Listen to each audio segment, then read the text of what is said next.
लोगों को लगता है कि रनिंग करने के लिए बस उठो, जूते पहनो और दौड़ पड़ो। अक्सर लोग इसी तरह से रनिंग करते हैं और कुछ समय के बाद उनके लिए तकलीफ पैदा होने लग जाती है। इसकी वजह रनिंग करने के सही तरीके के बारे में जानकारी न होना होता है। दरअसल रनिंग करना एक साइंस है। जिस तरह क्रिकेट में टेक्निक अच्छी होने पर बल्लेबाज बिना दिक्कत के लंबी लंबी पारियां खेल सकता है, उसी तरह सही तरीके से की गई रनिंग की वजह से आप लंबा दौड़ सकते हैं, जिससे स्टेमिना भी बढ़ेगा। स्टेमिना जितना ज्यादा होगा उतनी ही देर तक दौड़ने के चांस रहेंगे। सो आज की इस वीडियो में मैं आपको रनिंग की टेक्निक और स्टेमिना बढ़ाने के बारे में बताऊंगा। तो चलिए शुरू करते हैं।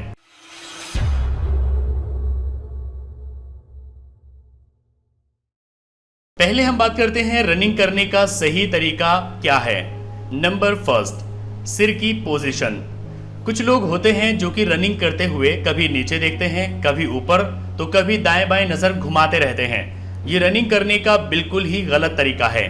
रनिंग करते समय हमारा सिर एकदम सामने की तरफ होना चाहिए।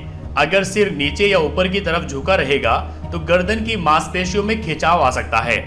आप गर्दन को ऊपर नीचे करके इसे आजमा सकते हैं, जिससे आपकी समझ में आ जाएगा कि मैं क्या कहना चाहता हूँ। भागते वक्त न तो ज्यादा आगे की तरफ झुके और न ही पीछे की तरफ। कोशिश करिए कि आपका शरीर रनिंग के वक्त थोड़ा सा आगे की ओर झुका रहे। नंबर सेकेंड, हाथों की पोजीशन। रनिंग में हाथों की मूवमेंट का बहुत बड़ा योगदान होता है। हाथ अगर सही पोजीशन में रहे तो एक सही टेक्निक की वजह से आपकी स्पीड में काफी इजाफा हो सकता है। दौड़ते समय अपने हाथों को कंधे से 90 डिग्री के कोण यानी एंगल पर रखें। जब आप भाग रहे हो तो ध्यान दीजिए कि हाथ आगे पीछे जाते वक्त आपकी पसलियों और कोहनी के बीच में ज्यादा गैप ना बने। हाथों को ऐसी मूवमेंट में ना रखें कि दायां हाथ बाएं हाथ की तरफ जा रहा हो। भागते वक्त अपनी दोनों हथेलियां या मुट्ठी कुल्हे से ठोड़ी तक आती जाती रहे। इससे आपको मोमेंटम मिलेगा और स्पीड बढ़ेगी। नंबर थर्ड, पैरों की लैंडिंग। ये रनिंग करने का सबसे अहम पहलू माना जा सकता है। ज्यादातर लोगों का रनिंग को लेकर सवाल होता है कि पैर लैंड कराते वक्त पंजों के बल लैंडिंग होनी चाहिए या फिर हील के बल। अक्सर लोग रनिंग करते वक्त पहले हील को जमीन से छूते हैं और फिर उनके पंजे नीचे आते हैं। ये बिल्कुल ही गलत है। हील जमीन पर पहले छूने की वजह से शरीर का सारा भार टखनों के जरिए होता हुआ घुटनों तक आएगा। अगर हम लंबे समय तक इसी तरह से रनिंग करते रहे तो घुटनों में परेशानी आ सकती है। ऐसा ही पंजों की सबसे पहले लैंडिंग कराने पर हो सकता है। इसलिए आप ये कोशिश करिए कि आपका पैर एकदम सीधा जमीन पर लैंड हो। इसकी वजह से शरीर के सभी हिस्सों पर बराबर दबाव पड़ेगा और कोई परेशानी नहीं आएगी। इसके साथ ही सीमेंटेड रोड पर दौड़ने से आपको परहेज करना चाहिए। अब बात आती है पानी पीने और सांस लेने की।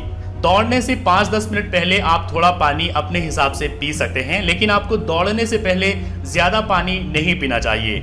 अगर आप ज्यादा पानी पीते हैं तो आपको दौड़ते समय पेट में दर्द हो सकता है। इसके साथ ही आप दिन भर भरपूर पानी पीजिए, क्योंकि दौड़ते समय शरीर में काफी सारा पानी पसीने के रूप में बह जाता है। रही बात सांस लेने की, तो कई लोग पूछते हैं कि क्या दौड़ते समय मुंह से सांस लेना चाहिए या नहीं। तो मैं आपको बता दूं कि दौड़ते समय कभी भी मुंह से सांस नहीं लेना चाहिए। दौड़ते समय आपको लंबी और गहरी सांस लेनी चाहिए। इससे आप जल्दी नहीं थकेंगे और आप लंबी दूरी तक तेज दौड़ पाएंगे और इससे आपका स्टेमिना भी बढ़ेगा। चलिए हम बात करते हैं रनिंग स्टेमिना बढ़ाने के बारे में। नंबर फर्स्ट, कंटिन्यूटी रखें। कोई भी चीज 2-4 दिनों तक करने से एकदम परफेक्ट नहीं हो जाती। किसी भी चीज में परफेक्शन हासिल करने के लिए उसे लंबे समय तक करना पड़ता है। यही बात रनिंग पर भी लागू होती है। अगर आप स्पीड स्टेमिना बढ़ाना चाहते हैं तो हफ्ते में कम से कम 5 दिन रनिंग जरूर करिए। इस वजह से शरीर की सभी मसल्स एक्टिव रहेगी। रोजाना रनिंग करने से पहले थोड़ी सी स्ट्रेचिंग करिए, ताकि भागने से पहले शरीर की सोई हुई मांसपेशियां पूरी तरह से खुल जाए। नंबर सेकेंड, हर दिन कुछ एक्स्ट्रा दौड़िए। मान लीजिए कि आप आज से ही रनिंग स्टार्ट कर रहे हैं, तो पहले करीब हफ्ते 10 दिन आप नॉर्मल दूरी को तय करिए, लेकिन जैसे जैसे आपका शरीर खुलता जाएगा रोजाना रनिंग में थोड़ा समय आप बढ़ाते जाइए। अगर आप शुरुआत में 10 मिनट रनिंग करते हैं तो आप कोशिश करिए कि हर दिन के साथ 1-8 मिनट का इजाफा करते रहिए। इससे यकीनन आपका स्टेमिना बढ़ेगा। नंबर थर्ड, पैदल चले।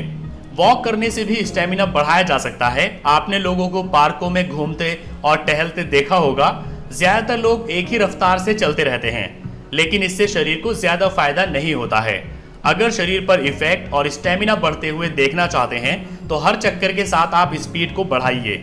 मान लीजिए कि जिस पार्क में आप जा रहे हैं उसका एक राउंड आप 4 मिनट में पूरा करते हैं, तो अगले राउंड में आपकी कोशिश होनी चाहिए कि वही चक्कर आप 3 मिनट 55 सेकंड में पूरा करें। फिर अगले चक्कर में कुछ और सेकंड कम करिए। अगर आप रोजाना यही तरीका अपनाएंगे तो आपका स्टेमिना जरूर बढ़ेगा। नंबर 4, आराम और खाना। हफ्ते के 7 दिन रनिंग करना ठीक नहीं होता। शरीर को रिकवर होने के लिए समय देना चाहिए। 5 दिन भी रनिंग करना शरीर के लिए अच्छा रहेगा। रनिंग करते हुए आपके पूरे शरीर का वर्कआउट होता है और मसल्स को रिकवर करने के लिए अच्छे हेल्दी खाने की जरूरत भी होती है।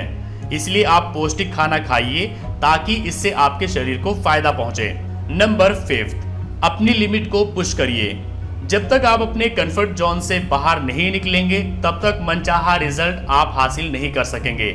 नॉर्मल रनिंग के बाद कुछ 1000 मीटर के लिए तेज भागिए और जब तक भागिए जब तक कि सांस ऊपर न चढ़ जाए। खुद को आप जितना पुश करेंगे उतने ही अच्छे रिजल्ट्स आएंगे। इसके अलावा आपको संयम बना के रखना होगा। सो आई होप कि अब आप समझ गए होंगे कि रनिंग करने का सही तरीका क्या है और आप अपना रनिंग स्टेमिना कैसे बढ़ा सकते हैं।